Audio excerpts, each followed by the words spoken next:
আমাকে 50 টাকা ধার দে তো। এই নে। এই নে দোস্ত, তোর কাছ থেকে যে কয়েকদিন আগে টাকা ধার নিছিলাম সেটা। আমি তো তোরে 50 টাকা দিছিলাম, তুই আমার 60 টাকা দিলি কেন? আরে তোর 50 টাকা বাচ্চা দিছিল, তাই তোরে 60 টাকা দিলাম।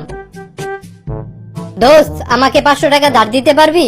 ওরে টাকা দিলে ওর কাছে টাকার বাচ্চা হয়, আর আমারে বেশি টাকা দেয়, এতে আমার অনেক লাভ হয়। কিরে? আচ্ছা এই নে 500 টাকা।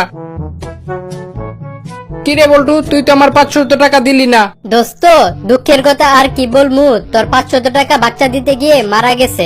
আচ্ছা বল্টু, তুই না কয়েকদিন আগে টমেটো, ঢেঁড়স আর জাম্বুরা চাষ করলি, এগুলোর খবর কি এখন?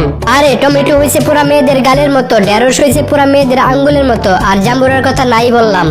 জানো, তাজমহল বানানোর পর শ্রমিকদের হাত কেটে দেওয়া হয়েছিল, যেন তারা আর অন্য কোনো তাজমহল না বানাতে পারে। আবার যারা মুসলিম শাড়ি বানাতো তাদের আঙ্গুল কেটে দেওয়া হয়েছিল, যেন তারা আর কখনো মুসলিম শাড়ি বানাতে না পারে। আমিও চাই না আমাদের সন্তানের মতো আরো কোনো সন্তান হোক। তুমি দাঁড়াও, আমি এখনই ছুরি নিয়ে আসতেছি।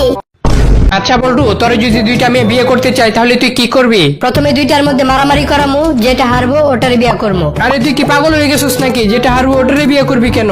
আরে যেটা জিতবো ওটারে যদি বিয়ে করি তাহলে বিয়ের পর বেশি মারি খামো, আর যেটা হারবো ওটারে বিয়ে করলে কম মার খামো।